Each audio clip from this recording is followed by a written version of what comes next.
kita ibu-ibu semua mendengar kata berpikir komputasional? Boleh ada yang berpendapat?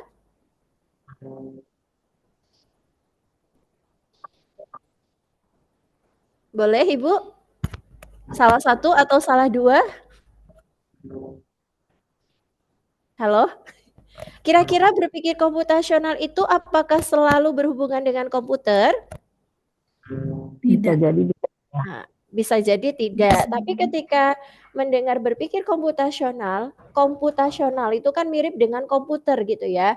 Biasanya kita akan terpikirkan, oh ini mesti nanti penyelesaian masalah dengan komputer. Nah, padahal kalau di sekolah ibu-ibu, ini dari mana saja ya? Ini dari seluruh Indonesia ya? Ada yang dari daerah 3T? Ada yang dari daerah 3T? Yang kesulitan sinyal seperti itu? Yang tidak punya perangkat elektronik? Komputer, laptop, ada? Tidak. Ada? Alhamdulillah aman Bu, Oh, sinyal dan perangkat. semuanya aman ya. Oke, nah kalau untuk bagus ya, berarti semuanya sudah punya perangkat. Nah, nanti bisa dimanfaatkan. Nah, tapi bagaimana kalau yang nggak punya perangkat gitu ya? Saya boleh cerita sedikit ya. Jadi waktu beberapa minggu kemarin di bulan di awal di pertengahan Desember ya, di awal sampai pertengahan Desember saya punya kesempatan untuk berbagi tentang berpikir komputasional itu di PAUD bersama guru-guru PAUD. Nah, itu kan di sana itu kan banyak yang sekolah-sekolah yang tidak ada sinyal gitu ya. Untuk mencari sinyal aja susah gitu. Bagaimana cara kita untuk kemudian mengakses apa namanya, mengakses media-media digital atau misalnya website atau misalnya aplikasi seperti itu. Nah, apakah berpikir komputasional tidak bisa diajarkan gitu ya? Nah, saya mengetahui bahwa di sana itu mereka itu justru kreatif karena mengajarkan berpikir komputasional tidak hanya dengan menggunakan komputer saja, tetapi juga bisa digunakan dengan menggunakan tanpa komputer. Nah, sebenarnya berpikir komputasional itu apa sih? Nah, bisa dilihat di sini ya Ibu-ibu ya. Di sini ada problem solving. Jadi inti berpikir komputasional itu adalah pemecahan masalah, gitu ya. Berpikir bagaimana cara untuk menyelesaikan masalah secara sistematis, terstruktur ya, sehingga masalah tersebut dapat dipecahkan secara efektif dan efisien. Nah, bisa dilihat skemanya di sini ada masalah, kemudian kita menerapkan berpikir komputasional sehingga didapatkan solusi yang efektif dan efisien dalam pemecahan masalah. Kemudian, nah bagaimana cara prinsip menumbuhkan kemampuan berpikir komputasional terutama pada anak usia dini? Nah, kita harus tahu bahwa berpikir komputasional adalah cara berpikir tentang bagaimana memecahkan masalah kompleks secara efektif dan efisien dengan atau tanpa komputer. Gitu ya. Jadi tadi boleh dengan komputer atau tanpa komputer. Kemudian yang kedua, berpikir komputasional memungkinkan kita untuk mengenali masalah yang kompleks, memahami apa masalahnya, dan mengembangkan kemungkinan solusi yang tepat. Sehingga dengan menerapkan cara berpikir komputasional ini, otak akan terlatih untuk terbiasa berpikir secara logis, terstruktur, kritis, dan kreatif. Gitu ya. Jadi kalau misalnya eh, masalahnya itu apa namanya, masalah anak-anak, berarti ya kita kasih mereka masalah anak-anak gitu ya, masalah yang tidak sekompleks masalah orang dewasa. Tapi kan masalah anak-anak itu walaupun sederhana, kadang-kadang kan mereka belum paham seperti itu ya, bagaimana untuk menyelesaikan masalah. Jadi itu apa namanya, bagaimana kita melaksanakan atau menerapkan berpikir komputasional kepada anak usia dini. Kemudian, nah kenapa berpikir komputasional itu sangat diperlukan untuk anak usia dini? Nah, menurut Janet Wing, salah satu pionir dalam mendefinisikan berpikir komputasional sebagai keterampilan dasar yang harus diajarkan kepada semua orang, bukan hanya programmer komputer saja. Nah, kenapa harus diajarkan sejak dini? Karena kita harus mempersiapkan mereka untuk menghadapi tantangan-tantangan yang ada di abad 21. Tadi saya sudah sampaikan sebelumnya bahwa tantangan di abad 21 itu dengan adanya perkembangan teknologi, kita tidak tahu gitu ya, nanti ke depan akan seperti apa ya, pekerjaannya apa yang harus mereka laksanakan. Sehingga dengan penerapan berpikir komputasional, segala permasalahan atau segala tantangan yang mereka hadapi akan bisa diselesaikan. Kemudian yang kedua, berpikir komputasional harus dianggap sebagai keterampilan inti, tidak hanya dalam proses pemrograman komputer, tetapi juga dalam tindakan yang melibatkan kemampuan analitis manusia. Dan yang ketiga, berhubungan dengan teori perkembangan anak ya, bahwa kita tahu bahwa anak usia dini itu merupakan fase critical period atau fase kritis gitu ya untuk menumbuhkan kemampuan dasar seperti berpikir logis dan pengenalan pola. Sehingga ketika nanti anak-anak itu diajarkan gitu ya cara berpikir komputasional sejak dini, mereka akan terbiasa untuk menyelesaikan masalah-masalah yang dihadapi dengan menerapkan berpikir komputasional. Tuh. Selanjutnya, nah, manfaat dari berpikir komputasional, jadi manfaat kita mengajarkan berpikir komputasional kepada anak-anak kita, itu yang pertama adalah melatih mereka untuk berpikir logis, menganalisis informasi, dan mencari solusi sejak dini meski sederhana. Tadi ya sudah saya sampaikan bahwa masalah-masalah anak kecil itu sebenarnya itu kan tidak sekompleks masalah orang dewasa ya Bu. Misalnya kalau di kelas saya itu saya sering menemui misalnya mereka minum, kemudian tidak sengaja botolnya tumpah gitu ya, minumnya tumpah. Nah, bagaimana cara kita mengajarkan mereka untuk membersihkan gitu ya, membersihkan air yang tumpah itu seperti apa gitu ya. Nah, itu juga salah satu cara untuk mengenalkan berpikir komputasional untuk menyelesaikan masalah sederhana mereka. Kemudian yang kedua adalah berpikir out of the box. Jadi dalam berpikir komputasional itu nanti ada beberapa komponen, salah satunya adalah komponen algoritma. Nah, algoritma itu adalah langkah-langkah yang diperlukan untuk penyelesaian masalah. Nah, kadang-kadang langkah-langkah itu gitu ya, tidak harus sesuai dengan yang dilaksanakan gitu ya, dilaksanakan oleh banyak orang, tetapi mereka bisa berkreasi sendiri gitu ya untuk memikirkan solusi-solusi yang out of the box gitu ya, yang mungkin baru gitu ya, yang penting masalah yang mereka hadapi terselesaikan. Kemudian yang ketiga adalah mampu memecahkan masalah sederhana, tadi sudah disampaikan. Yang keempat adalah meningkatkan kepercayaan diri dan penguasaan keterampilan untuk siap menyambut perubahan-perubahan ke depan. Nah, tadi diulangi lagi ya, apakah berpikir komputasional harus menggunakan komputer? Jawabannya adalah apa Ibu? Tidak. Tidak, ya betul sekali. Tentu tidak, karena berpikir komputasional adalah keterampilan pemecahan masalah yang dapat kita pelajari dari komputer, tetapi ya cara yang dilaksanakan tidak harus menggunakan komputer, gitu ya. Tetapi nanti kita akan belajar bagaimana mengajarkan prinsip berpikir komputasional pada siswa PAUD dengan alat atau dengan menggunakan komputer dan atau kita sebut plug activities dan juga unplug activities atau aktivitas untuk memperkenalkan berpikir komputasional tanpa menggunakan alat atau tanpa menggunakan komputer.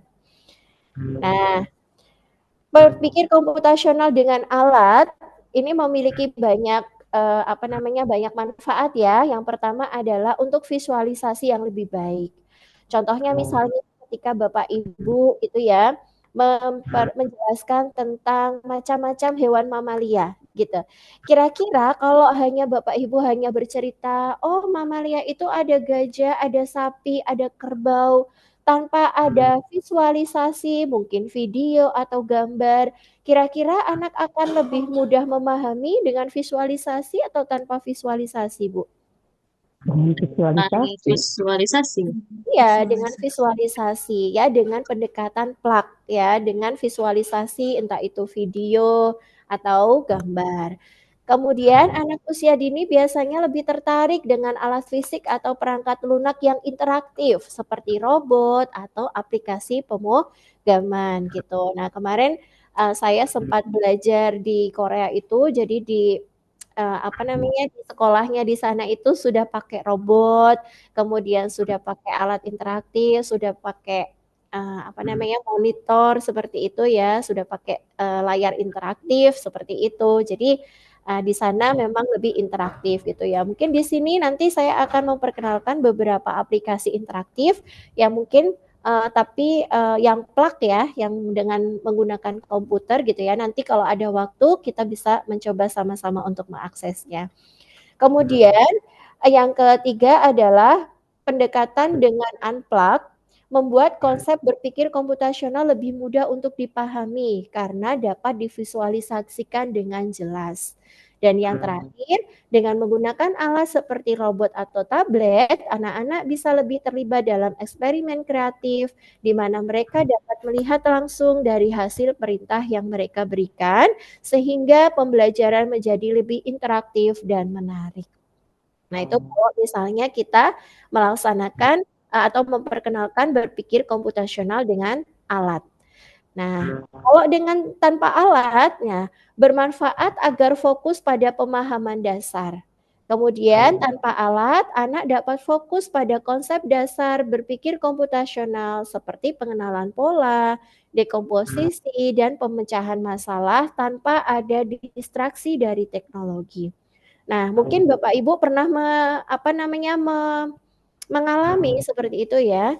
Jadi ketika kita mengajarkan anak-anak gitu ya dengan media entah itu komputer, laptop, layar, atau tablet, kadang-kadang ada anak yang terdistraksi gitu ya. Kadang-kadang malah mereka lebih lebih tertarik dengan gambarnya ya, lebih tertarik dengan tayangannya daripada dengan materinya. Ada ya Bu yang seperti itu ya? Nah, kalau misalnya, dengan tanpa alat, kita akan meminimalisir distraksi tersebut, seperti itu. Kemudian yang ketiga, hal ini membantu anak memahami inti dari berpikir komputasional secara mendalam. Nah, misalnya, apa, mengenalkan berpikir komputasional dengan unplug atau tanpa alat itu, contohnya bisa dengan bermain peran, bermain puzzle, atau memberikan permainan tradisional sehingga mereka dapat berpikir lebih kreatif untuk memecahkan masalah serta berpikir logis tanpa menggunakan alat, seperti itu. Nah, bagaimana cara mengajarkan berpikir komputasional yang ideal? Idealnya adalah kita mengajarkan berpikir komputasional dengan cara gabungan, yaitu dengan alat ya, dengan alat teknologi gitu ya, atau komputer atau tablet dan juga tanpa alat. Nah, kenapa kita harus tetap mengajarkan dengan alat atau plug? Karena yaitu tadi perkembangan teknologi kan menuntut kita agar anak-anak itu terbiasa dengan penggunaan teknologi seperti itu ya. Jadi mereka tidak kaget seperti itu. Nah, sedangkan kalau tanpa alat itu memudahkan mereka untuk mengetahui, oh ini adalah cara penyelesaian masalahnya itu seperti ini, dengan tahap-tahap yang seharusnya dilaksanakan. Gitu ya. Oleh sebab itu, para ahli percaya bahwa pendekatan kombinasi antara menggunakan alat dan tanpa alat adalah yang paling efektif. Pendekatan ini memungkinkan anak untuk mendapatkan yang terbaik dari keduanya, yaitu penggunaan teknologi untuk visualisasi konsep sekaligus membangun pemahaman dasar melalui kegiatan tanpa alat. Seperti itu. Nah, sekarang kita berlanjut ke 4 komponen berpikir komputasional. Jadi pendekatan berpikir komputasional untuk penyelesaian masalah itu ada 4 komponen. Sudah pernah dengar Bu dari 4 komponen ini? Ada yang sudah pernah mendengar? Halo? Apakah suara saya bisa terdengar? Belum, Bu. Oh, belum ada. Jadi iya, ini ya Bu ya, jangan saya yang ngomong ya, ini terkesima apa ngantuk apa gimana gitu ya. Nah, jadi untuk komponen berpikir komputasional itu ada 4 ya. Yang pertama adalah dekomposisi, yang kedua ada abstraksi, yang ketiga adalah rekognisi pola, dan yang keempat adalah algoritma. Nah, ini adalah 4 komponen yang ada dalam berpikir komputasional. Nah, yang pertama adalah dekomposisi. Nah, dekomposisi itu adalah cara pemecahan masalah yang kompleks atau besar menjadi bagian-bagian yang lebih kecil agar lebih mudah untuk diselesaikan. Gitu ya. Contohnya misalnya, pernahkah ibu-ibu di sini mengenalkan permainan tradisional? Pernah, Bu? Memperkenalkan? Mengenalkan Iya, apa contohnya apa, Ibu? engklek, Hmm. terus bekel, kayak gitu deh Bu. Nah, Permainan tradisional. iya, ada engklek, ada bekel, ada apa itu dakon nggak sih? Oh iya, terus ada lompat tali. Orang-orangan. Iya, banyak ya, Bu. Nah, itu kan semuanya tanpa menggunakan teknologi. Nah, dekomposisinya itu apa tadi? Masalah besarnya adalah misalnya kita ambil contoh permainan engklek, ya. Permainan engklek itu masalahnya gitu ya. Nah, bagaimana cara kita untuk supaya kita bisa memainkan engklek tersebut. Nah, kita bisa membaginya dalam beberapa komponen kecil. Misalnya kalau mau main engklek kita butuh apa saja? Butuh bawa apa ya, Bu? Batu Batu, atau nah, pecahan pecahan genteng, genteng, iya betul. Kemudian butuh dibikin dulu kan ya ininya. angkanya Bu, Iya, angkanya hitungannya, juga, alasnya. hitungannya, alasnya juga gitu. Kalau misalnya belum ada alasnya, dulu kita pakai kapur gambar gitu ya, Bu. Iya, pakai cup. menggambarnya pakai Menggambar. kapur. Nah, itu. Jadi masalah besarnya adalah bermain engklek. Nah, kalau misalnya anak-anak sudah sana main engklek, nah kan anak-anak belum paham ya bagaimana cara mainnya, alat bahannya apa saja, kemudian peraturannya apa. Nah, itu kita dekomposisikan atau kita pecah menjadi bagian-bagian yang lebih kecil supaya anak bisa memahami oh bagaimana cara bermain engklek, yang dibutuhkan apa saja, kemudian langkah-langkah bermain engklek itu seperti apa, aturannya seperti apa. Nah, itu namanya dekomposisi, gitu ya, memecah bagian yang lebih besar, yang kompleks menjadi bagian-bagian yang lebih sederhana. Atau mungkin ibu-ibu pernah melaksanakan cooking class? Pernah. Bikin apa Bu? Coba contohnya. Makanan tradisional ada yang pernah? Dadar gulung, Bu. Oke, dadar gulung. Nah, itu kita juga bisa dekomposisikan ya. Masalahnya adalah bagaimana cara membuat dadar gulung. Kira-kira kalau kita dekomposisikan apa, Bu? Membuat Alat kulit dan bahan yang digunakan, Iya, Terigu, iya, bola, iya. bahan kulit dan untuk isinya. Betul, menyiapkan kulit dan juga menyiapkan isinya. Itu juga bisa didekomposisi lagi ya, Bu. Kulitnya bahan-bahannya apa saja. Ada tepung, kemudian ada air, telur dan lain sebagainya. Kemudian isiannya ada kelapa gitu ya, ada gula. Nah, itu kita dekomposisikan. Bayangkan kalau misalnya langsung membuat dadar gulung tanpa kita dekomposisi gitu ya. Anak akan susah untuk memahami gitu ya bagaimana cara untuk membuat dadar gulung. Jadi itu yang dinamakan dekomposisi, memecah masalah besar menjadi bagian-bagian yang lebih kecil agar mudah untuk dipahami dan diselesaikan. Itu yang komponen yang pertama. Kemudian komponen yang kedua adalah abstraksi, menentukan karakteristik yang penting dari suatu masalah dengan membuang detail-detail yang tidak penting. Gitu ya. Misalnya tadi kita membuat dadar gulung gitu ya. Kita abstraksi. Kalau dadar gulung itu kira-kira butuh apa ya? Misalnya butuh garam nggak? Butuh.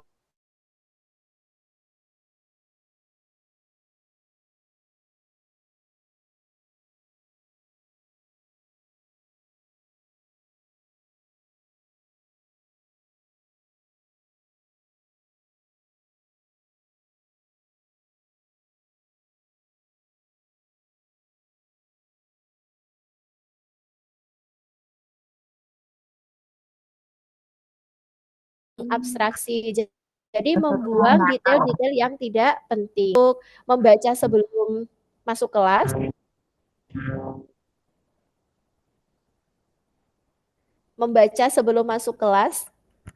atau menceritakan sebuah gambar atau sebuah cerita seperti itu ya. Nah, misalnya ibu-ibu di sini yang dari Jawa Barat menceritakan tentang legenda Sangkuriang. Nah, legenda Sangkuriang itu kan kalau menceritakan itu kan ada detail-detail yang perlu diceritakan, ya, ada detail-detail yang tidak perlu diceritakan.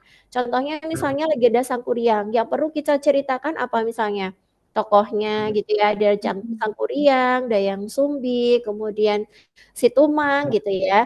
Kalau yang apa namanya yang tidak ada di cerita itu, maka kita tidak perlu menceritakan. Itu namanya abstraksi. Jadi abstraksi itu membuang detail-detail yang tidak penting gitu ya, yang kita fokuskan untuk yang penting-penting saja seperti itu. Itu namanya abstraksi. Kemudian yang ketiga adalah rekognisi pola untuk mengenali kesamaan pola baik dalam maupun antar masalah yang ingin dipecahkan. Pengenalan pola memandu murid untuk menyelesaikan berbagai masalah yang serupa dengan lebih cepat dan mudah. Nah, rekognisi pola ini adalah mencari kesamaan Bapak Ibu ya. Ibu-ibu sekalian mencari kesamaan dari sebuah pola. Contohnya tadi misalnya ketika membuat apa namanya, ketika cooking class gitu ya, ketika cooking class, nah membuat sate buah misalnya. Nah, anak-anak akan merekognisi pola gitu ya. Misalnya kalau membuat sate buah, itu kan kita butuh beberapa buah ya, ada melon, mungkin semangka, kemudian apa namanya, strawberry, kemudian apa lagi? Anggur atau pepaya, pisang. Nah, itu dengan merekognisi pola artinya mereka bisa membedakan mana buah pisang. Oh, buah pisang itu bentuknya seperti ini gitu. Ada ciri-cirinya gitu ya. Oh, buah semangka itu seperti ini, warnanya beda dengan buah pisang. Sehingga mereka akan mengetahui gitu ya dari ciri-ciri tersebut, mereka akan merekognisi ya mana yang buah pisang, mana semangka, mana anggur gitu ya atau mana pepaya, seperti itu, dengan ciri-ciri yang dimiliki. Atau misalnya rekognisi pola itu juga bisa seperti ini, misalnya, ibu-ibu sekalian gitu ya, bisa mengenalkan, apa namanya, jenis-jenis buah dan sayur gitu ya. Kan biasanya anak-anak disuruh mengelompokkan ya, Bu, mana buah, mana sayur, seperti itu ya biasanya ya, atau ada aktivitas yang lain? Nah, nanti anak-anak akan tahu gitu ya bentuknya apa namanya terong ya sayur terong sama buah jeruk itu kan beda ya dilihat dari ciri-cirinya gitu. Nah itu mereka merekognisi pola gitu ya. Ketika mereka mengetahui perbedaan antara ciri-ciri buah jeruk dengan sayur terong atau misalnya sayur sawi gitu ya, mereka akan bisa membedakan mana yang termasuk golongan buah, mana yang termasuk golongan sayur dengan menerapkan rekognisi pola tersebut gitu ya. Nah, yang terakhir adalah algoritma. Nah, algoritma itu apa? Algoritma adalah langkah demi langkah yang dilakukan dalam proses pemecahan masalah. Algoritma dapat ditransformasi menjadi program yang dapat dikerjakan oleh mesin, ya. Misalnya dengan komputer Algoritma adalah hal yang umum dalam ilmu komputer dan ilmu sehari-hari. Resep masakan adalah salah satu contoh algoritma yang terjadi dalam kehidupan sehari-hari. Tadi ya, misalnya kita membuat dadar gulung. Nah, dalam proses pembuatan dadar gulung itu, kita bisa menerapkan 4 komponen berpikir komputasional, ya. Misalnya tadi dekomposisi, berarti apa Bu dekomposisi? Membaginya menjadi lebih kecil-kecil Iya, masalahnya. iya. Tadi kalau misalnya membuat dadar gulung, dekomposisinya adalah membagi alat dan bahan. Bahan. Dan abstraksinya yang nggak penting nggak usah dipakai gitu ya. Yang penting boleh dipakai. Tadi sirup misalnya di situ guru menyediakan sirup. Oh sirup itu nggak dipakai buat dadar gulung, jadi tidak usah diambil gitu misalnya. Kemudian kalau gula, oh gula ini dipakai, jadi nanti bisa dipakai sebagai bahan untuk membuat dadar gulung. Nah, rekognisi polanya apa? Nah, rekognisi polanya adalah, nah, membedakan antara garam dan gula dengan melihat ciri-cirinya seperti itu. Atau misalnya gula halus dan tepung. Nah, itu kan agak-agak mirip ya, tapi bagaimana cara mereka membedakan, anak-anak bisa membedakan dengan ciri-cirinya gitu ya. Contoh misalnya dicicipi gitu ya. Oh kalau misalnya gula halus itu rasanya manis sementara tepung tidak berasa. Nah, itu rekognisi pola. Nah, kalau telur ayam misalnya di situ ada telur ayam sama telur bebek. Oh, bentuknya beda. Itu berarti sudah masuk ke rekognisi pola. Kemudian yang terakhir adalah algoritma. Nah, algoritma itu adalah langkah-langkah yang dilaksanakan untuk membuat dadar gulung, Ibu-ibu. Nah, mulai dari misalnya membuat adonan dulu gitu ya. Kemudian setelah membuat adonan nanti membuat kulitnya dulu, kemudian dilanjutkan membuat isinya, kemudian isinya digulung seperti itu ya. Isinya dimasukkan ke adonan kulit, kemudian digulung dan seterusnya. Nah, itu namanya algoritma. Langkah demi langkah yang dilakukan dalam proses pemecahan masalah. Kira-kira dari keempat komponen ini ada yang perlu ditanyakan, Ibu-ibu? Halo, Sudah apa sudah jelas. jelas? Oke, sudah jelas Sudah ya. jelas. Ya, nanti kalau sudah jelas berarti nanti ada tesnya ya. Keren ini Ibu-ibu ya. Iya. Oke, nah kalau ini saya izin berbagi ya Ibu-ibu, ini yang sudah saya laksanakan untuk menumbuhkan kemampuan berpikir komputasional di kelas dengan mengintegrasikan 4 komponen tadi, ada dekomposisi, ada abstraksi, rekognisi pola, dan algoritma. Nah ini di gambar yang pertama, Ibu-ibu bisa lihat, ini adalah komponen, ini adalah ketika saya mengajarkan tentang hewan-hewan laut gitu ya. Jadi kebetulan di TK saya itu, di PAUD saya itu dekat dengan laut gitu ya. Jadi saya mengambil tema kearifan lokal gitu ya, dekat tema laut gitu ya, sesuai dengan CP pembelajaran juga. Nah, di sini anak-anak bisa membedakan gitu ya, mana yang hewan laut, mana yang bukan hewan laut. Kemudian bisa menyebutkan hewan lautnya apa gitu ya. Kemudian mereka bisa merekognisi kira-kira mana yang hewan laut gitu ya, yang pencemara yang bukan hewan laut seperti itu. Kemudian yang kedua ini saya menggunakan berbasis Plak ya. Nanti saya akan kenalkan namanya AI for Ocean. Jadi AI for Ocean itu adalah salah satu website yang bisa diakses dan bisa digunakan untuk memperkenalkan berpikir komputasional di PAUD. Jadi website ini nanti mengajarkan anak-anak supaya mereka bisa membedakan mana yang hewan laut dan mana yang polutan sampah gitu ya. Nanti di situ ada gambar, misalnya gambar botol plastik, gambar ban, gambar sisa makanan. Nah, itu kan sampah gitu ya. Kalau ikan, ini ikan boleh di laut gitu ya. Jadi bisa apa namanya meningkatkan awareness mereka terhadap kebersihan laut juga. Kemudian, nah ini anak-anak saya suruh menggambar. Nah, ini gambarnya anak-anak ya Bu, namanya gambar anak-anak gitu ya. Mereka pengen menggambar cumi-cumi gitu ya.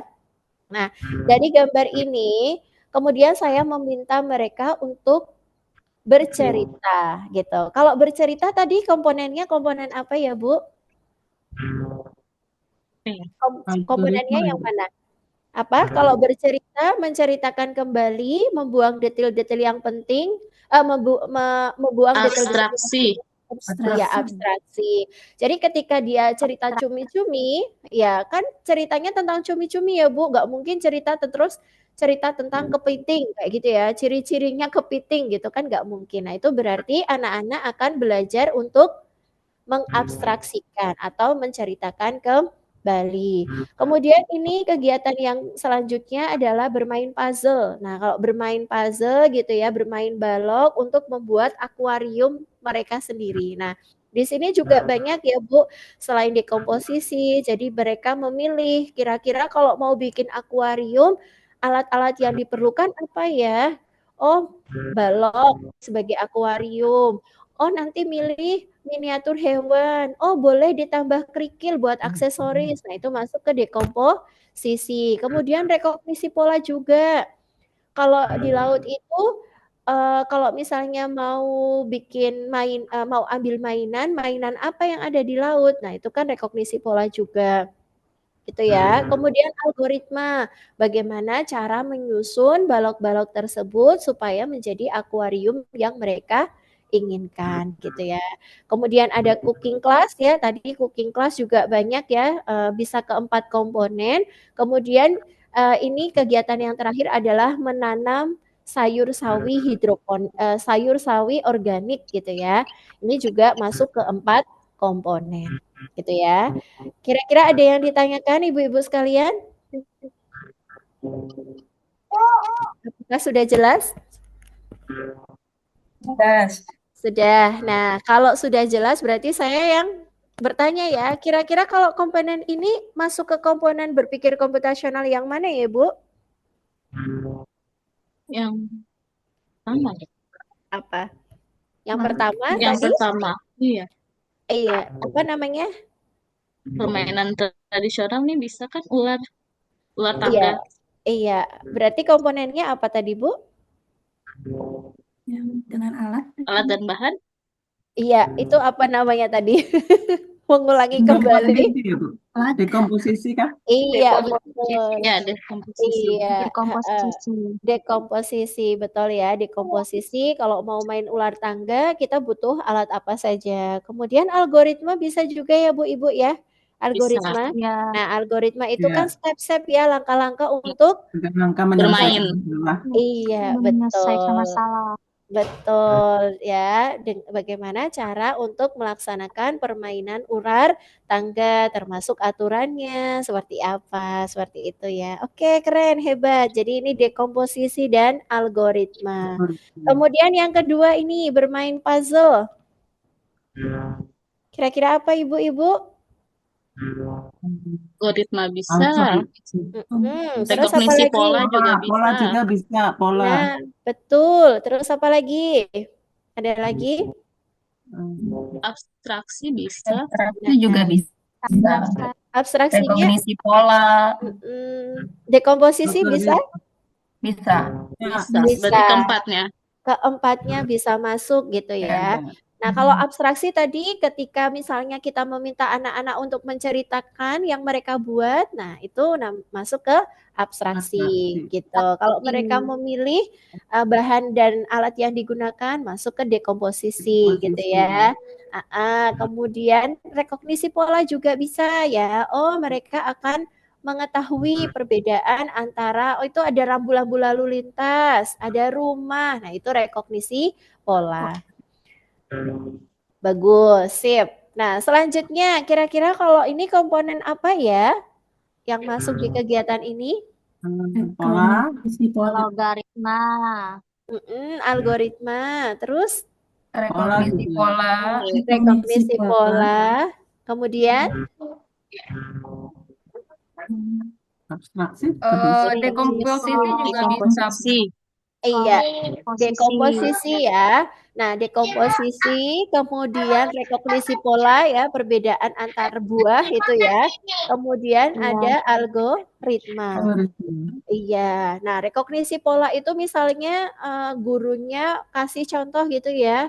Habis pepaya, oh pepaya yang warna merah gitu ya. Nanti melon, oh melon itu yang warna Hijau. kuning atau warna hijau. Kemudian setelah itu Nanas. nanas gitu yang warna kuning. Nah, seperti itu namanya rekognisi pola. Kalau misalnya berurutan gitu ya, cara penyelesaian untuk membuat sate buah itu masuk ke algoritma. Jadi bisa dekomposisi, bisa rekognisi pola dan juga bisa algoritma.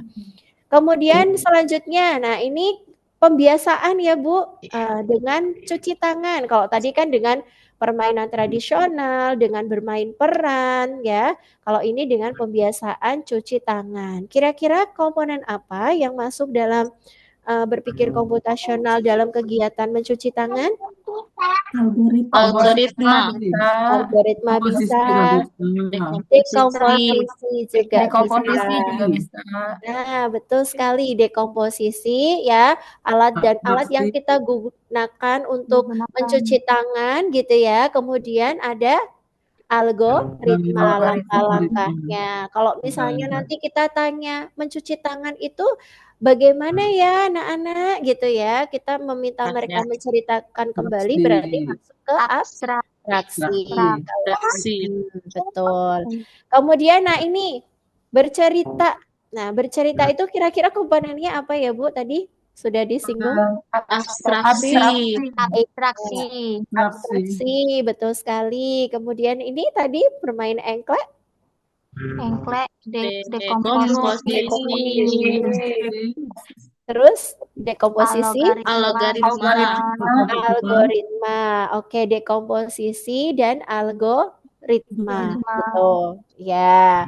Jadi sepertinya ini ibu-ibu sudah paham ya. Berarti langsung ke tugas mandirinya aja gimana Insya ya. Allah. Insya Allah. Hebat ya. Tapi Ibu Iya, kalau ada yang ditanyakan silahkan mungkin ya Bu Iim ya. Iya, Kalau ada yang betul. ini daripada bingung sendiri nantinya gitu. Jadi nggak usah malu-malu ya Bu Im ya. Betul, iya. Berarti Bu, sebelumnya berarti kita tuh setiap hari kegiatan kita sudah mencakup ini ya Bu ya? Iya. Jadi kalau tadi saya berpikir komputasional kan saya tanya, ibu-ibu pernah mendengar berpikir komputasional? Baru kan? Baru kan, tapi ternyata kegiatan-kegiatan yang sudah kita laksanakan di sekolah itu sudah mencakup iya, berpikir komputasional. Cuma kita belum tahu ya komponen-komponennya apa, belum paham gitu ya. Aktivitas mainnya, oh ini masuk ke dekomposisi kah, rekognisi pola kah, atau seperti apa, seperti itu ya. Ada yang lagi yang ingin berbagi atau ditanyakan? Gini Bu, mungkin ini mah menerangkan kehidupan sehari-hari mungkin ya Bu ya. Iya. Nah, sepertinya kita kalau memasukkan kepada 4 komponen, contoh kehidupan sehari-hari sepertinya kita ambil mau mencari rencana liburan, sepertinya. Ya, kalau mencari liburan yang kita cari pertamanya yaitu termasuk abstraksi adalah mencari yang kemana lokasi yang kita tempuh mungkin ya Bu. Iya. Itu termasuk ke dalam abstraksi. Jadi kalau misalnya, jadi berpikir komputasional itu kan pemecahan masalah ya, bisa kehidupan sehari-hari gitu ya, dari hal yang kecil atau kalau kita integrasikan ke dalam pembelajaran ya seperti tadi ya, ada bermain peran dan lain sebagainya. Nah kalau dalam kehidupan sehari misalnya kita liburan nih, kita liburan, kita kan harus merancang atau mencari tempat yang penting untuk liburan. Iya. Nah, secara algoritmanya merancang persiapan untuk arah ke sana, mungkin ya Bu. Terus kalau melihat dari ininya, merencanakan melihat cuaca, termasuk dekomposisi. Kalau seperti ini Bu, kita lihat lagi ya. Tadi kalau misalnya mau liburan, kita misalnya Ibu mau liburan kemana nih gitu ya, ke Bandung. pantai, ya ke daerah timur, ke daerah barat gitu kan ya, misalnya kemana gitu ya, oh ke kota Solo kayak gitu ya, ke kota Solo. Kemudian kalau misalnya liburan ke kota Solo, kita lihat nih yang dibutuhkan apa gitu, list-list Apa aja? destinasinya Ya. apa, ya list destinasi yang penting-penting, kemudian kita yang membuang yang tidak penting, itu Tidak namanya penting. abstraksi. Kan tidak semua tempat harus kita kunjungi Ya, kan ya tidak. Bu, kalau Ya. di Solo itu kan. Merancang Yang berarti ya. nah itu berarti bagian dari Nah, abstraksi. abstraksi. Gitu. Jadi yang penting-penting aja tuh yang di list Ya. gitu. Kalau yang nggak penting, yang nggak mau kita kunjungi ya di eliminasi seperti itu. Nah, kemudian masuk ke dekomposisi. Kalau kita mau liburan, kita itu butuh apa saja? Pasti butuh Oh, kita baju yang ganti. dibutuhkan. Iya, di list tuh Bu. Kita Ya. butuh baju ganti, kayak gitu ya. Kemudian Ya. butuh apa namanya? Butuh bawa Makanan. uang, butuh Ya, cemilan dan bawa lain bekal udah sebagainya. jelas ya. Iya, gitu. Nanti yang misalnya kita liburan keluarga, yang bertanggung jawab nyiapin bekal siapa? Yang bertanggung jawab nyiapin bajunya siapa? Nah, kita kan breakdown menjadi bagian-bagian yang lebih kecil. Nah, itu namanya dekomposisi. Nah, ya, kemudian nanti kalau misalnya kita mau liburan, nah pertama kali kita mau liburan kita siapin apa? Gitu, kita kemana dulu nih startnya gitu ya. Kemudian setelah itu, setelah dari rumah kita menuju kemana dulu? Nah, seperti itu. Kemudian sampai nanti masuk ke destinasi atau destinasi selanjutnya itu namanya algoritma. Langkah-langkah yang digunakan atau yang dilaksanakan untuk menuju tujuan liburan kita. Itu namanya algoritma. Seperti itu. Nah, sekarang coba saya ganti bertanya boleh ya, Bu ya? Kan tadi sudah ada 4 komponen. Apakah 4 komponen yang ada dalam berpikir komputasional itu harus dilaksanakan secara urut? Tidak juga. Tidak juga Tidak ya. Tidak, tergantung situasi dan kondisi. Begitu juga dalam misalnya tadi ya kembali ke raga main yang sudah kita laksanakan di kelas. Apakah semua keempat-empat komponen itu harus ada? Tidak juga gitu ya, tidak juga. Nah, itu 4 komponen hanya membantu kita ya bagaimana cara untuk memperkenalkan berpikir komputasional pada anak usia dini. Tujuannya adalah penyelesaian masalah itu ya. Jadi jangan salah ibu-ibu, jangan berfokus pada komponennya, tapi berfokus pada tujuannya. Seperti itu. Iya, tujuannya. Bisa dipahami ya, Ibu? Iya. Terima kasih, Bu. Iya, sama-sama. Ada yang kalau ini saya lanjutkan ya kalau tidak ada. Nah, ini kemarin kita waktu diklat di Jakarta, waktu ikut BIMTEK di Jakarta itu kita punya diberikan buku dari Bu Irma gitu ya tentang cerita interaktif berpikir komputasional gitu ya. Tapi sebelumnya mohon maaf karena ini kan bukunya belum dicetak dan edisi terbatas ya. Jadi belum kita bisa share ke teman-teman gitu ya. Semoga paparan dari kami sudah cukup gitu ya, ditambah nanti dengan tugas mandiri untuk pendalaman materi gitu. Nah, bagaimana cara penerapan berpikir komputasional dalam pembelajaran? Jadi berpikir komputasional itu dikenalkan kepada anak-anak bukan menjadi bagian yang terpisah sendiri. Jadi berpikir komputasional itu bukan kurikulum sendiri ya Bu. Jadi yang harus diingat itu, tapi bisa diintegrasikan secara terpadu dalam pembelajaran. Seperti itu. Nah, caranya adalah guru merencanakan pembelajaran sesuai dengan tujuan pembelajaran, sesuai CP-nya, sesuai TP-nya, yang kemudian dimasukkan ke dalam RPP atau modul ajar. Nah, dukungan guru mendorong anak-anak untuk memiliki kemampuan berpikir komputasional. Seperti itu. Kemudian, kapan kemampuan berpikir komputasional dilakukan di PAUD? Jadi tadi ya, melalui kegiatan pembiasaan, seperti mencuci tangan, menggosok gigi, kemudian baris berbaris. Nah, kalau baris berbaris itu kira-kira masuk apa, Bu? Masuk komponen apa? Itu kan pembiasaan juga ya. Kalau berbaris itu algoritma, kemudian apa lagi? Pola ya. Pola. Betul ya, rekognisi pola. Jadi anak-anak akan tahu, oh pertama kali kalau masuk kelas, sebelum masuk kelas ada gurunya, salim dulu sama gurunya. Kemudian biasanya baris dulu gitu ya Bu ya.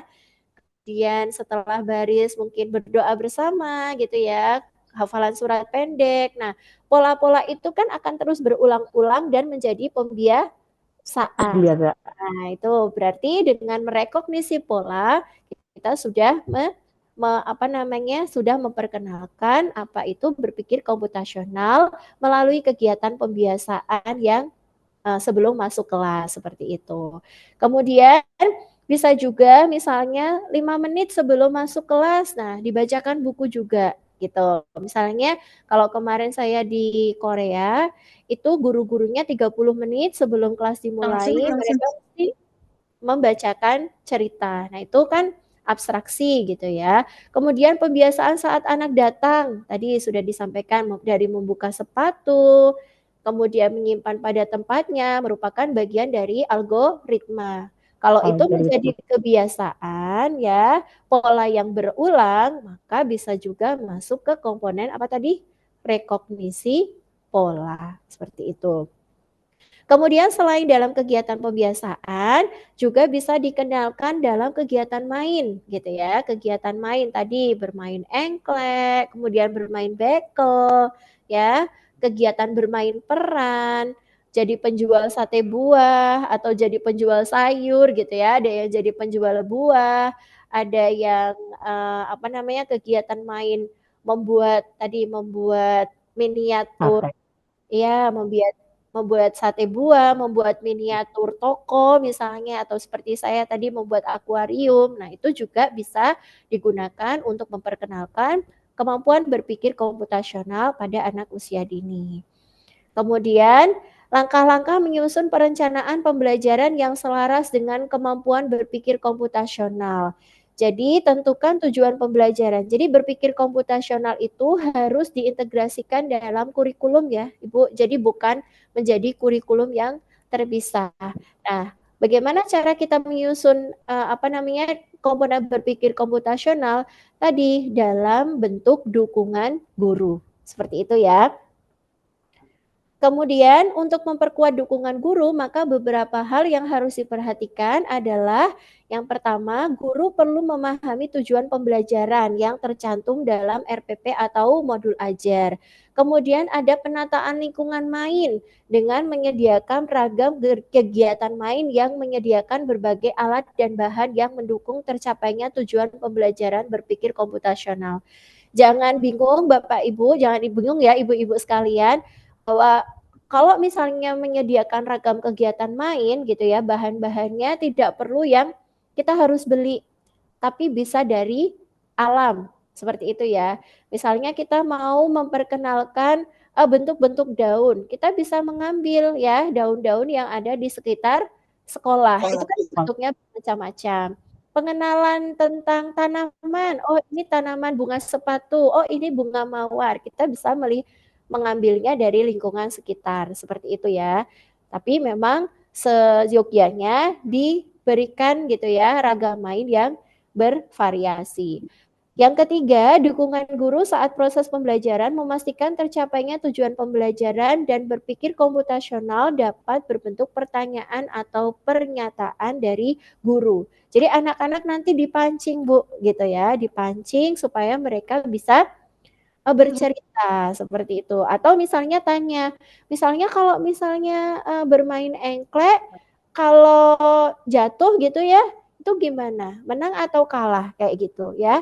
Nanti ditanyakan supaya ada interaksi gitu ya, supaya mereka juga paham gitu ya apa yang menjadi tujuan pembelajaran yang ingin dicapai. Kemudian, nah ini beberapa miskonsepsi berpikir komputasional. Tadi ya, miskonsepsi yang pertama adalah bahwa berpikir komputasional itu harus menggunakan komputer. Tadi sudah disepakati bahwa berpikir komputasional itu tidak harus menggunakan Komputer. komputer gitu ya. Bisa mulai permainan tradisional, bermain peran yang tanpa komputer. Kemudian yang kedua adalah harus 4 komponen secara berurutan.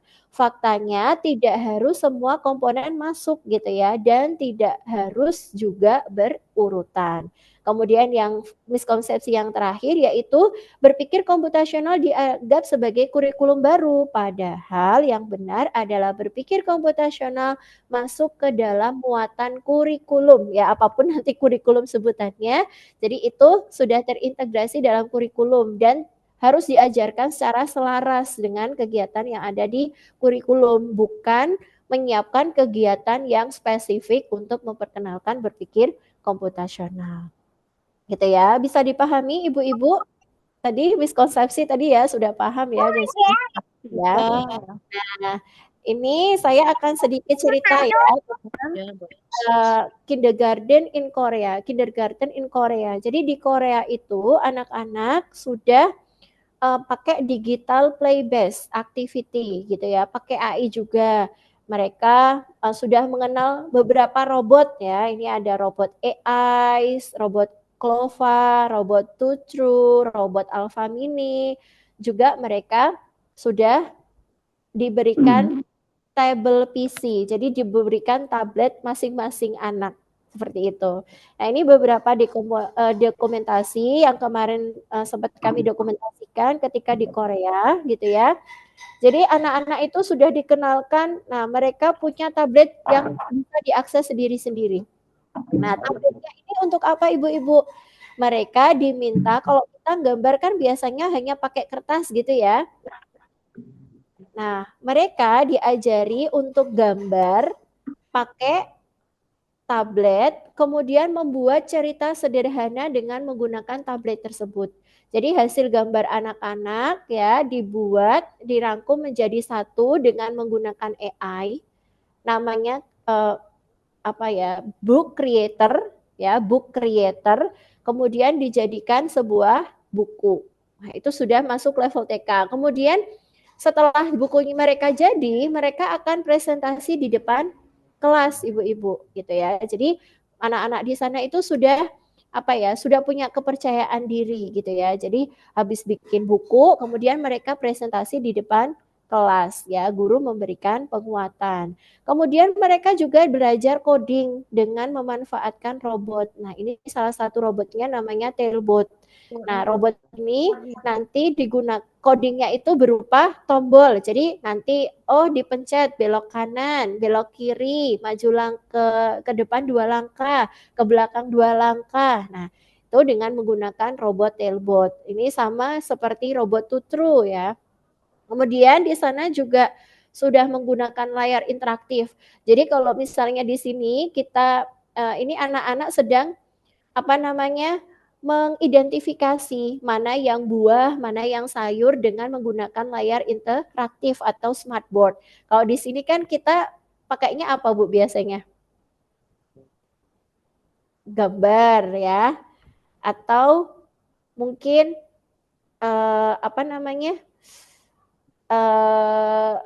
belajar dapat benda-benda aslinya seperti itu ya. Kemudian kita atau misalnya dari plastik gitu ya.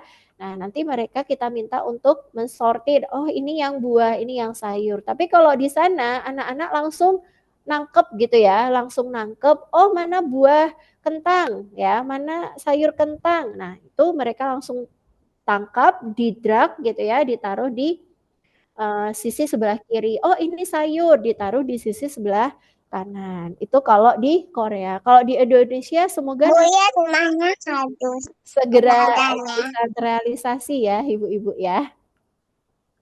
Amin. Amin. Nah, sekarang ini kita masih ada waktu sekitar setengah jam ya. Ini tidak saya akan itu semua ya. Coba nanti ibu-ibu bisa bisa lihat gitu ya. Ini sudah saya sematkan linknya gitu. Nah, ada AI for Ocean. Tadi AI for Ocean itu adalah sebuah website yang digunakan ya untuk mengajarkan berpikir komputasional terutama komponen rekognisi pola. Karena di website AI for Ocean ini anak-anak diminta untuk mengidentifikasi mana yang hewan laut, ikan yang boleh ada di laut, dan juga mana yang tidak boleh ada di laut atau sampah itu. Kemudian ada juga autodraw. Nah, kalau autodraw ini misalnya biasanya kan anak-anak gambarnya kadang-kadang nggak jelas gitu ya. Jangankan anak-anak ya, saya juga kadang gambarnya nggak jelas gitu ya. Nah, nanti bisa pakai AI yang namanya autodraw. Jadi autodraw itu kita bikin gitu ya, bikin gambar, bikin garis, bikin bulatan, nanti akan disempurnakan dengan AI. Kemudian kalau yang suka kompos musik gitu ya, nah ini ada yang namanya Chrome Music Lab ya, untuk membuat musik gitu ya. Nanti misalnya anak-anak, nanti diajak untuk membuat musik lagu tradisional. Misalnya kalau saya di Jawa gudul-gudul pacul, nah nanti bisa menggunakan AI yang namanya Chrome Music Lab di bagian Soundmaker. Kemudian ada Google Art and Culture. Nah, Google Art and Culture ini kita melihat visualisasi gitu ya dalam bentuk AR atau VR. Kemudian ada ChromaFit atau Chroma Key, ini digunakan untuk membuat video, dan Scratch Junior. Nah, biasanya ini Scratch Junior itu yang tingkat lanjut ya, ini belajar tentang coding gitu ya. Nah, coba ini salah satu dari hasil ya. Ini hasil teman-teman kita yang kemarin ikut BIMTEK berpikir komputasional di Papua. Hasil dengan menggunakan AI Autodraw. Jadi mereka bisa menggambar sebagus ini gitu ya, membuat gambar-gambar seperti ini dengan memanfaatkan AI Autodraw. Kemudian selanjutnya, nah ini adalah hasil dari Chroma Key. Jadi mereka membuat video tentang Save the Earth. Jadi membuat video kampanye gitu ya, video edukasi, video untuk pembelajaran dengan menggunakan Chroma Key. Jadi Chroma Key itu kita memilih background-nya, bisa memilih background-nya gitu. Kemudian kita bisa membuat video untuk nanti misalnya kita share ke anak-anak atau bisa juga berkolaborasi dengan anak-anak. Itu ya, coba kita play dulu ya.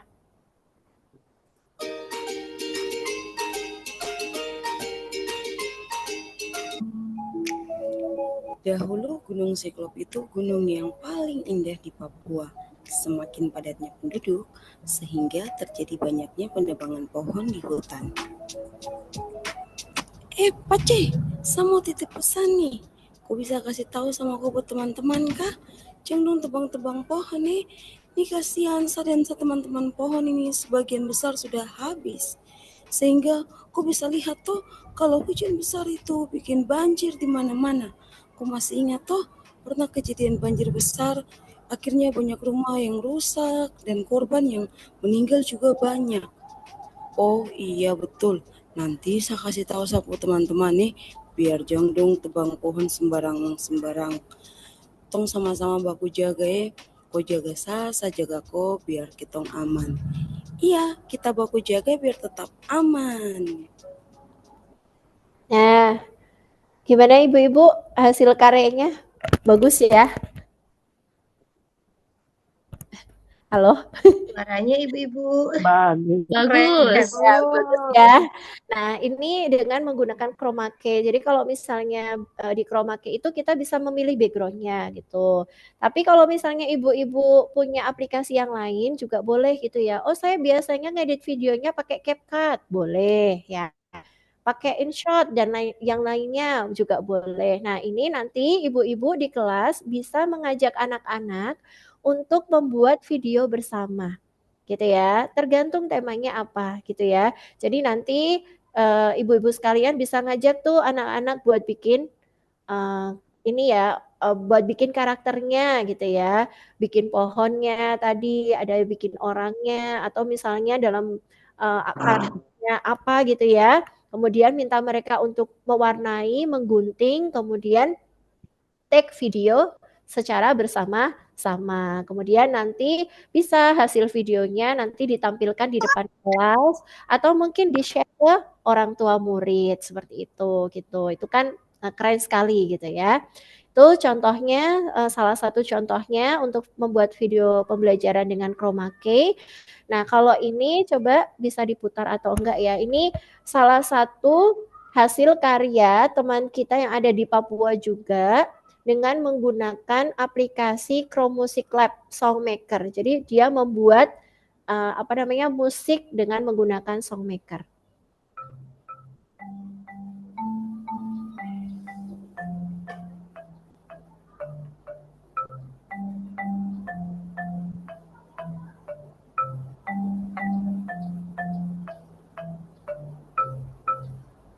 Nah, bisa didengar Ibu-ibu? Bisa. Kira-kira tadi itu lagu apa ya? Twinkle, twinkle, twinkle little star. Oke, Twinkle Twinkle Little Star gitu ya. Nah, ini Twinkle Twinkle Little Star bisa dibuat dengan Songmaker. Kemudian kita butuh itu nggak? Butuh nyoba nggak ya aplikasinya ya? Ada yang perlu nanti butuh kita coba atau nanti ibu-ibu mau mencoba sendiri di rumah? Mau mencoba. Mau mencoba sekarang atau nanti? Sekarang, Bu. Yang mana dulu ya? Kita lihat dulu yang AI for Ocean dulu ya. Coba satu-satu nanti AI for Ocean dulu. Nah, ini.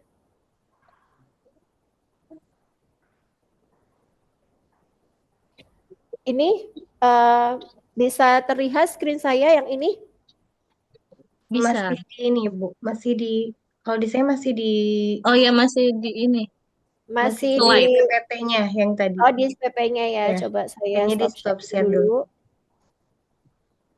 Saya buka dulu ya ini ya.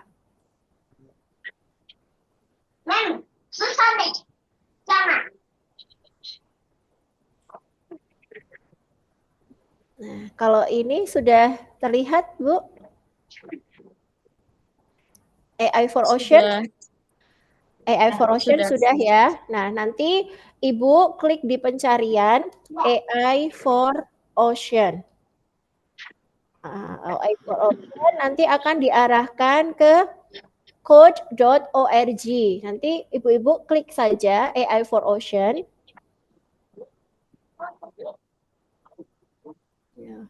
Nanti tampilannya akan seperti ini, Ibu-ibu ya. Nah, nanti barangkali ibu-ibu bingung karena ini masih dalam bahasa Inggris, di pojok kiri ini ada pilihan bahasanya. Nanti ibu-ibu pilih yang bahasa Indonesia. Ada nggak sih? Bahasa Indonesia. Kalau di saya nggak ada ya. Nah, nanti bisa di bahasa Indonesiakan gitu ya, di setting dulu nanti bisa di bahasa Indonesiakan. Nah, ini nanti biar tidak kelamaan ya, ini pakai bahasa Inggris dulu ya Bu. Nah, kita continue aja.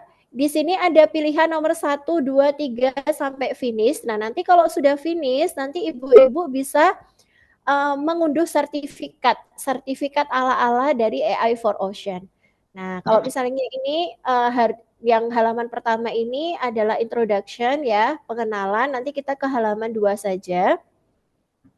Nah, ini sudah mulai AI for Ocean. Nah, di sini nanti kalau bahasanya diganti menjadi bahasa Indonesia, nanti ini tulisannya akan berubah menjadi bahasa Indonesia. Jadi ini seperti apa ya? Semacam kayak pemberitahuan gitu ya bahwa garbage ya, sampah yang ada di laut itu bisa mempengaruhi kehidupan laut. Nah, seperti itu. Nanti ibu-ibu bisa menjelaskan gitu ya melalui permainan ini, ibu-ibu juga bisa menjelaskan nanti ke anak-anak, oh makanya jangan buang sampah sembarangan seperti itu. Nah, kalau sudah Let's Meet AI. Nah, ini namanya robot AI. Nah, kita di sini ada memilih mana yang merupakan ikan dan mana yang merupakan sampah. Nah, ini dengan cara mentraining AI ya untuk merecognize pattern, untuk merekognisi pola yang ada di gambar. Jadi kita menentukan mana yang ikan dan mana yang sampah. Kalau gambar yang pertama ini apa, Bu? Ikan atau bukan ikan? Ikan. Ikan. Nah, kita pilih ikan. Nah, kalau yang gambar yang kedua bukan ikan. Bukan ikan. Ini juga bukan ikan. Ini Bukan. juga. Nah, nanti ini ikan, ini bukan ikan. Nah, sampai nanti di sini ya, supaya AI-nya itu lebih, AI kan kita program ya Bu ya, untuk merekognisi benda-benda ini. Supaya hasilnya lebih valid, maka kita harus memasukkan input sebanyak-banyaknya. Ya, kalau dulu saya misalnya minimal 100 gitu ya. Nanti saya ngajak anak-anak gantian maju gitu ya, milih, oh ini bukan ikan, oh ini ikan, oh ini bukan ikan. Sampai nanti terkumpul 100 masukan gitu ya, atau 100 data. Nah, setelah selesai, nanti ibu-ibu bisa klik continue. Nah, kalau sudah, kita akan men-scan ya, kira-kira AI-nya ngenalin nggak mana yang ikan, mana yang bukan ikan dengan mengetik run di sini. Nah,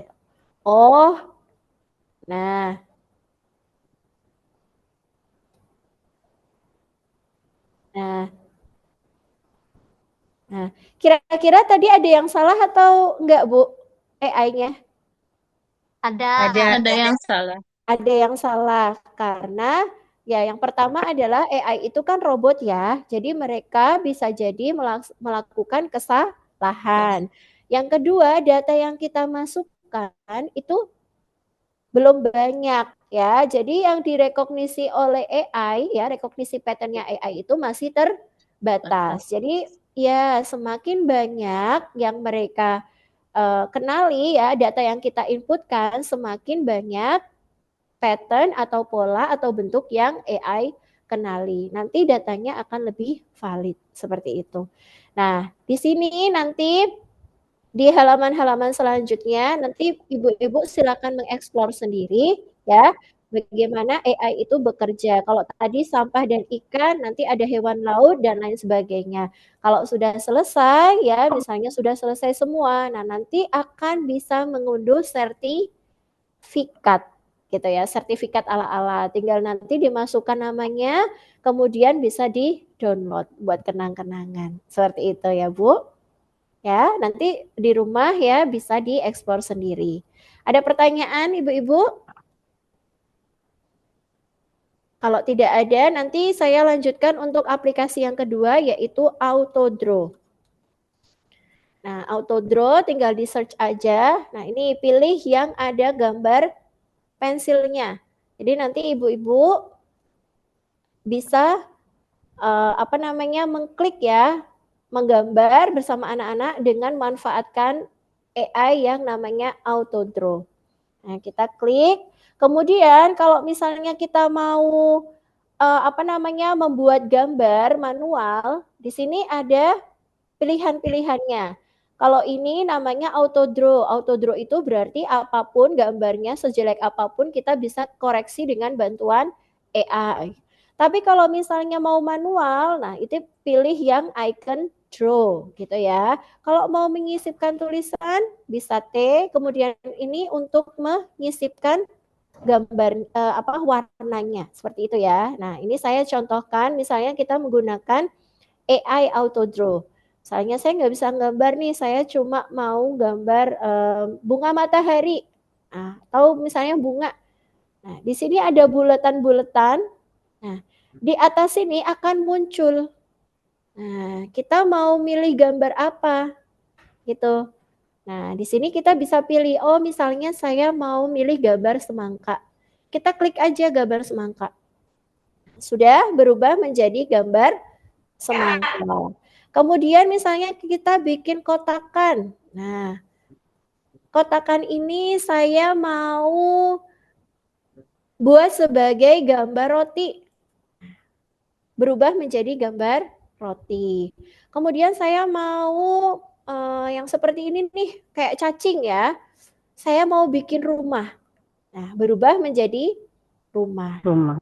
Nah, kemudian kalau misalnya aku masak semangka warnanya biru sih gitu ya. Kita blok dulu. Nah, kalau misalnya kesulitan ngeblok, ibu-ibu bisa lihat di select ini ya, yang tanda plus ini ya. Kemudian diklikkan di gambarnya, kemudian kita bisa ganti warnanya. Semangka itu biasanya warna apa, Bu? Merah. Merah. Kita bisa kasih warna merah. Gitu ya. Atau misalnya pinggir-pinggirnya mau warna hitam. Hijau. Warna hijau, ya warna hijau. Nah, ini jadi warna hijau. Kemudian, nah kalau semangka kan biasanya dalamnya warnanya warna merah. Kita klik bagian ember tumpah ini ya, fill. Kemudian kita bisa gantikan menjadi warna merah. Tinggal ditaruh kursornya di gambar, kemudian dengan sekali klik berubah menjadi warna merah. Seperti itu, gitu ya. Kemudian misalnya ini rumahnya ya, kita pilih rumahnya. Kita pilih rumahnya, di undo dulu. Nah, rumahnya kita mau warna hitam. Nah, kita klik, berubah menjadi warna hitam. Warnanya tidak berubah. Belum berubah ya. Nah, kita bisa seperti itu ya, Bu ya. Nah, seperti itu ya. Dan juga gambar-gambar yang lain. Nah, kalau misalnya saya pinter gambar kok, saya mau gambar manual, nanti di draw aja seperti ini ya. Saya mau gambar apa ini? Kalau saya emang nggak bisa gambar ya, Bu ya. Jadi pakainya auto draw saja gitu ya. Silakan nanti ibu-ibu mengeksplor gitu ya. Ini yang kedua adalah auto draw. Kemudian yang ketiga tadi adalah Chrome musik. Teman di situ, enggak? Gimana? Gimana? Ada yang mau ditanyakan? Nah, Chrome Music Lab ya Bu, yang Songmaker tadi. Ada yang di sini bisa baca not balok gitu? Ada yang bisa baca not balok? Zoom meeting itu yes. Dan tadi TikTok. Saya tidak bisa, Bu. Aduh, ini agak lemot ya di saya ya. Ini jaringannya agak kurang bagus.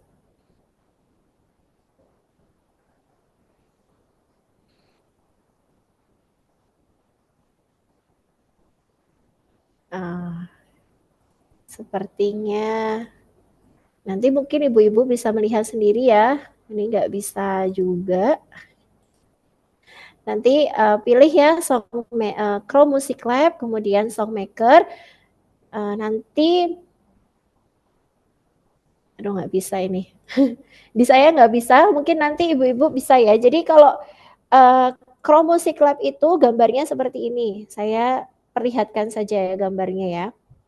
Nah, gambarnya seperti ini.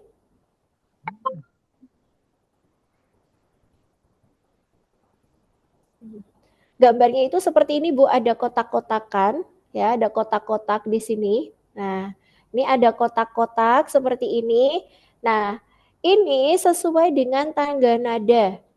Jadi dari bawah ke atas itu tangga nada 1, do, re, mi, fa, sol, la, si, do. Nah, ya ini berarti tangga nadanya ke atas ya Bu, do, re, mi, fa, sol. Nah, setelah itu misalnya ini tangga nada yang pertama ya, do. Kemudian yang kedua, re. Yang ketiga, la. Dan seterusnya nanti dibuat seperti ini. Sesuai dengan kunci yang pada musik tersebut gitu ya. Misalnya nanti dicoba misalnya gudul-gudul pacul. Oh, gudul-gudul pacul itu liriknya notasinya apa saja gitu ya. 1, 3, 1, 3. Nah, seperti itu gitu ya. Ini kalau misalnya bisa dibuka sih nanti kita bisa praktek ya. Tapi ini nggak bisa dibuka di saya ya. Mungkin ibu-ibu nanti ada yang bisa buka ya. Nanti di rumah dilihat kemudian dipraktekkan. Kemudian untuk play ya, untuk di sini setelah nanti misalnya sudah membuat, nanti bisa dilihat hasilnya dengan mengeklik play. Kemudian untuk alat musiknya, nah di sini ada alat musiknya juga bisa dipilih, ada marimba, piano, string, dan lain sebagainya. Kemudian untuk temponya juga bisa disesuaikan, temponya mau yang lambat atau yang cepat, ini nanti disesuaikan di tombol temponya. Kemudian misalnya supaya anak-anak itu senang, kan mereka buat sendiri gitu ya, buat sendiri, kemudian nanti hasilnya mungkin bisa dilaporkan ke orang tua atau di-share seperti itu. Nah, hasil dari Chrome Music Lab ini nanti bisa disimpan, Ibu. Disimpan dengan cara mengeklik save ya, atau centang di sini, kemudian nanti bisa disimpan dalam bentuk suara gitu. Nanti ibu-ibu sekalian bisa mencoba sendiri di rumah ya. Gitu, mohon maaf ini karena tidak bisa diakses di saya. Oh, ini sudah bisa ternyata. Coba ya kita dengan lagu apa ini, Bu? Gudul-gudul pacul. Gudul-gudul pacul ya. Apa kalau gudul-gudul pacul? 1, 3, 1, 3, 4, 5, 5. Iya. Ya. Terus 7, kemudian 1, bukan 1 ini ya, 1 atas ya. 1 atas, 7, 1. Ini saya nyontek juga ya, Bu, mohon maaf ya. Saya juga nggak paham ya. Ini biasanya saya sama anak saya. Iya, coba ya kita play ya, Bu ya. Coba ya kita play. Kita inikan dulu temponya, kita perlambat temponya.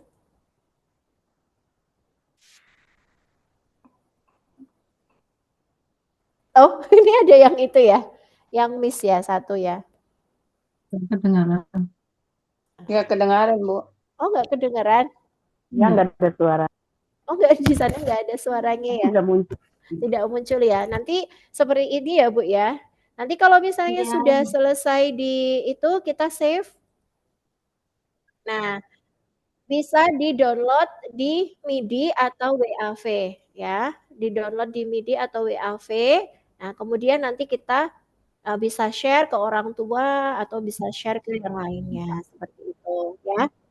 Oke. Mungkin sudah ya, Ibu ya. Ini untuk 3 aplikasi saja ya. Ya, nanti bisa dipilih lagi. Ini saya stop sharing dulu, saya kembali ke paparan saya tadi. Oke, nah ini nanti contoh-contohnya. Nah, selain itu juga activity bisa digunakan untuk kalau ini activitiesnya unplug ya, Bu. Ini namanya coding sederhana. Jadi kalau tadi di di Korea itu pakainya robot ya untuk mengarahkan belok kiri robotnya itu dengan dipencet tombolnya. Kalau ini kita pakai coding yang unplug. Jadi memakai kertas. Nanti anak-anak diminta kalau misalnya ini robotnya gitu ya. Robotnya mau makan apel. Kira-kira yang dipilih yang mana? Yang ke atas. Ya, kalau misalnya buahnya di sini, berarti robotnya harus kemana? Ke atas, ke kiri. Ini ke bawah, yang kedua. Oh ya, ke samping kanan. Iya. Turun ke ke bawah. Kanan, samping kanan dan bawah. Iya, ada berapa langkah, Bu? 2 langkah. 2 langkah. Jadi jangan hanya 1 langkah. Kalau 1 langkah nanti belum dapat itu pisangnya ya. Nah, begitu juga dengan yang gambar ketiga. Kalau ini berarti langsung ke bawah bisa gitu ya. Kalau ini berarti ke yang nanas ini harus kemana? Ke pinggir, ke kiri. Ke kiri. Berapa kali? 2 kali. Bisa juga ke bawah dulu ya, Bu? Iya. Nah, tapi langkahnya jauh. Iya, betul. Langkahnya lebih jauh. Iya, jadi strateginya juga harus di ini ya supaya anak-anak itu berpikir kritis juga gitu. Kalau ke bawah Iya, ke bawah kan lebih jauh, jadi mending ke samping aja seperti itu ya. Nanti samping. bisa dikenalkan ke anak-anak kita. Kemudian di sini ada robotic friend junior. Kalau robotic friend junior itu kalau tadi kan kita pakai gambar ya, kita pakai manusia sebagai robot gitu ya. Kalau misalnya kita pakai gambar, anak-anak itu kan lebih sering bergerak aktif ya. Jadi nanti kita minta anak-anak untuk apa namanya? Ada yang jadi programmer, ada yang jadi robot gitu ya. Saya akan ini ya, memplay apa ya namanya, menunjukkan ini permainan My Robotic Friend Junior dari hasil kemarin diklat berpikir komputasional, workshop berpikir komputasional di Papua. Jadi ini cara mainnya Robotic Friend Junior.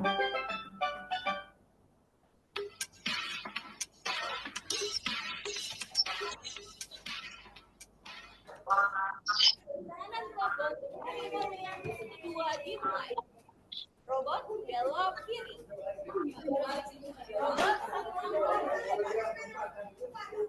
Robot belok kiri.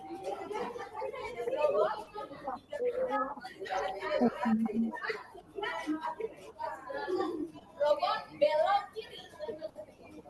Robot dua langkah ke depan. Dapatkan durian visi komplit. Robot siap. Robot siap.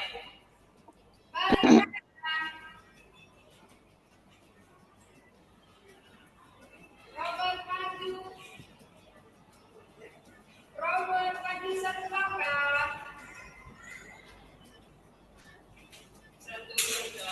Robot balik kanan. Robot hadap. Bisa dilihat ya Bu, tadi itu adalah permainan Robotic Friend Junior. Jadi ada satu siswa nanti diminta untuk menjadi programmer dan yang siswa lainnya bisa menjadi robot. Gitu. Dan kalau dilihat tadi instruksi yang diberikan itu satu-satu begitu ya Bu ya, karena kan kita berperan sebagai robot ya, bukan manusia. Nah itu kan bagaimana cara kerja komputer seperti itu kan, instruksi yang diberikan harus satu-satu, kemudian berurut. Jadi jangan nonton yang kayak gitu. Gitu ya. Nah ini My Robotic Friend Junior. Kemudian ada juga aktivitas dengan menggunakan Stack Burger. Nah Stack Burger ini adalah permainan dengan menggunakan kartu gitu ya. Nah dengan menggunakan kartu kita menyusun ibu-ibu bagaimana cara menyusun burger sesuai dengan bahan-bahan yang tersedia seperti itu. Kemudian, karena kemarin itu waktu belajar dengan teacher dari Korea itu kita hanya dipinjemin seperti itu ya Bu ya, maka kami berinisiatif untuk mendesain sendiri ya, desain Stack Burger. Ini kita bisa desain dengan menggunakan Canva sesuai dengan kreativitas ibu-ibu. Jadi nanti cara mainnya itu seperti ini. Ini namanya kartu angka, kartu nilai yang ada gambar burgernya. Kemudian ini bahan-bahannya. Nanti anak-anak ya menyusun ya gambar-gambar ini urutannya sesuai dengan urutan ini gitu ya, dan harus urut. Nah nanti kalau misalnya mereka berhasil sesuai dengan urutan, nah nanti mereka akan mendapatkan nilai gitu, yang nilainya paling banyak itulah pemenangnya. Iya, nanti itu bisa digunakan oleh ibu-ibu, nanti bisa di print, digandakan sendiri, kemudian digunting. Nah, nanti bisa digunakan untuk bermain bersama anak-anak. Seperti itu. Nah, terakhir dari saya, a child is tomorrow's future with the correct guidance, they can shine like stars. Jadi, anak-anak didik kita itu merupakan masa depan kita. Dengan bimbingan yang benar, yang sesuai, mereka akan bersinar seperti bintang. Apalagi bagi kita ya, guru-guru PAUD, nah, kita ini menyiapkan generasi emas masa depan. Seperti yang dibilang Bu Yuni tadi, semoga nanti kita bisa memberikan kado generasi emas kepada Indonesia di tahun 2045. Iya. Kemudian sekian presentasi dari saya. Mungkin nanti ada pertanyaan. Sebelumnya ini tugas mandiri dulu ya Bu ya. Tugas mandirinya saya informasikan. Jadi seperti yang disampaikan nanti ibu-ibu selama sampai dengan tanggal 24 ya, ibu-ibu diminta untuk merancang 2 sampai 4 ragam main dalam penerapan berpikir komputasional dengan tadi ada 4 komponen berpikir komputasional. Jadi ada dekomposisi, kemudian abstrak, Algoritma.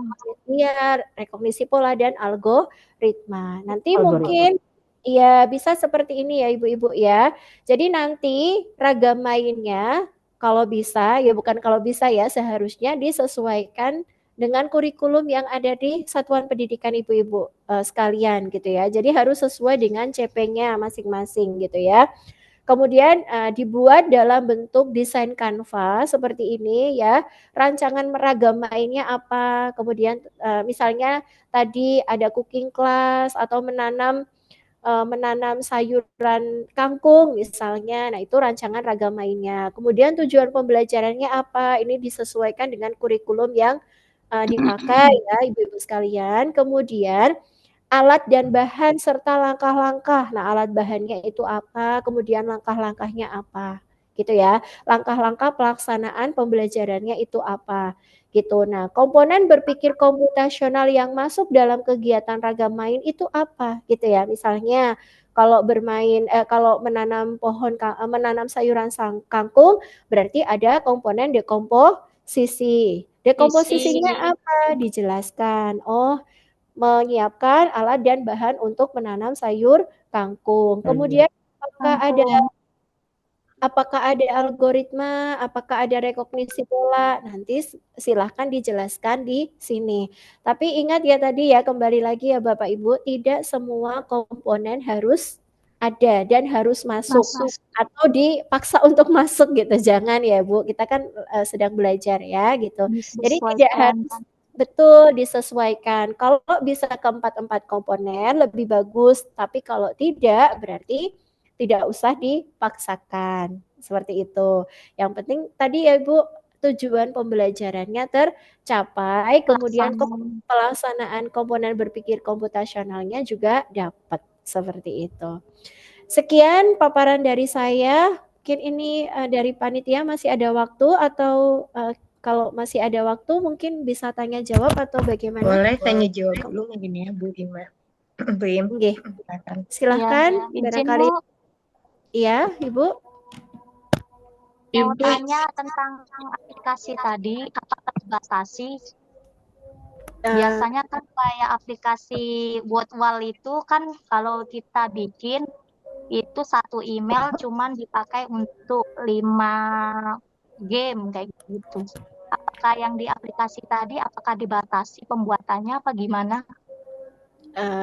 Iya Bu, jadi kalau untuk aplikasi ini ya, ini sebenarnya ada beberapa aplikasi, ada beberapa website. Ini yang nomor 1, 2, 3, kemudian 4, ini berbasis website dan tidak ada batasan untuk mengaksesnya. Tidak ada batasannya Bu. Misalnya AI for Ocean, kemudian Autodraw, Chrome Music Lab itu tidak ada batasan untuk mengaksesnya. Google Art and Culture juga tidak ada batasan karena kalau Google Art and Culture ini kan hanya memvisualisasikan dalam bentuk AI dan VR ya, gitu.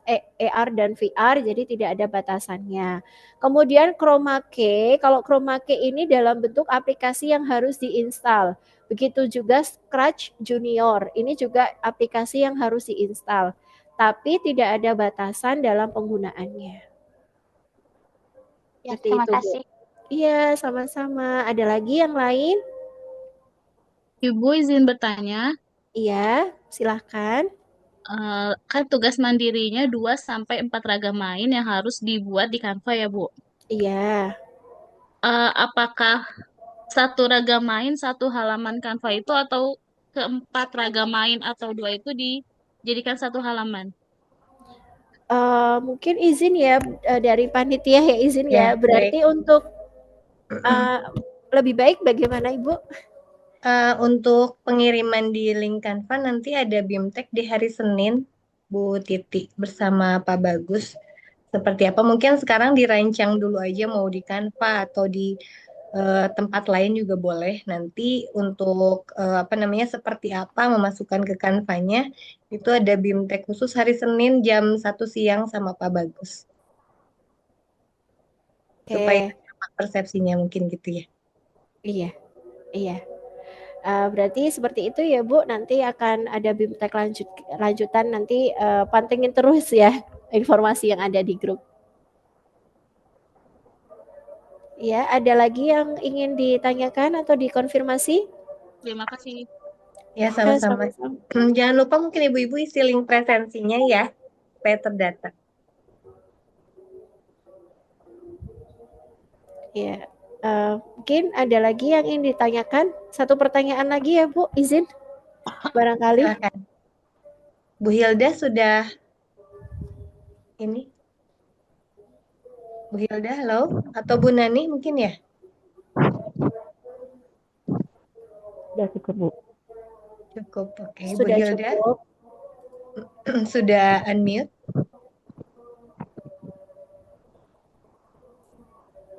Oke, yang lain, Ibu-Ibu, ada satu pertanyaan lagi? Belum kita masuk ke ruangan.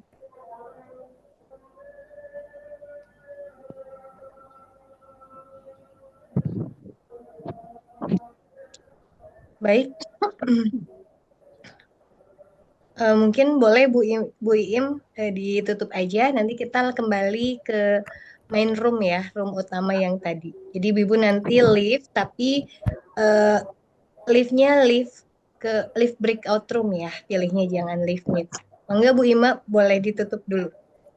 Iya, terima kasih Bu Rita dan juga ibu-ibu sekalian. Tadi tidak terasa ya sekitar 2 jam kita sudah apa namanya belajar bersama tentang apa itu berpikir komputasional gitu ya. Dan juga kita sudah menyamakan persepsi nih gitu ya. Tadi ada 3 miskonsepsi dari berpikir komputasional gitu bahwa untuk mengajarkan berpikir komputasional itu tidak harus dengan menggunakan komputer ya ibu-ibu ya. Jadi bisa digunakan dengan komputer atau dengan menggunakan tanpa menggunakan komputer, baik itu melalui kegiatan pembiasaan atau dengan menggunakan ragam main yang lain gitu. Dan kalau pengalaman saya biasanya dengan menggunakan aktivitas tanpa komputer itu lebih menyenangkan karena anak-anak akan lebih kreatif gitu dan lebih apa namanya bisa ikut berpartisipasi dalam kegiatan tersebut gitu.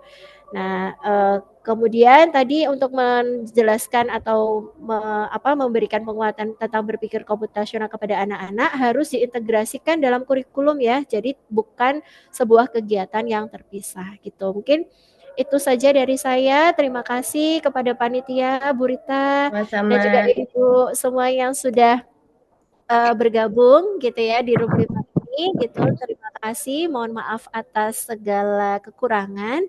Sampai ketemu di lain kesempatan. Selamat siang. Assalamualaikum warahmatullahi wabarakatuh. Waalaikumsalam warahmatullahi wabarakatuh. Terima kasih Ibu. Boleh masuk ke main room ya Ibu-Ibu ya. Sekarang waktunya sudah mau habis di breakout room-nya.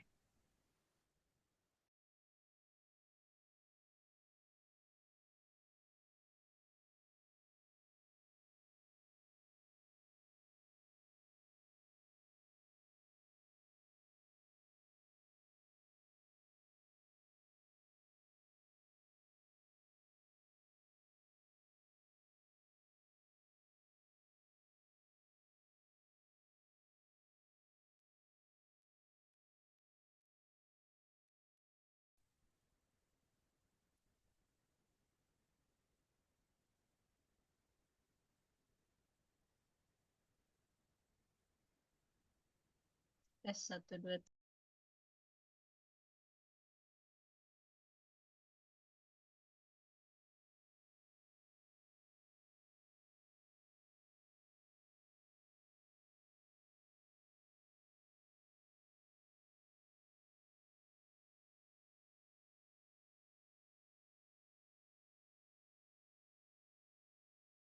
3. Baik Bapak Ibu menunggu ya untuk semuanya masuk ke main room. Oh, mau foto ya tadi ya Bu Vini, maaf. Waktunya dibatasi ternyata. Ngobrol, kemudian juga berbagi praktik baik ya. Kayaknya waktunya kurang nih.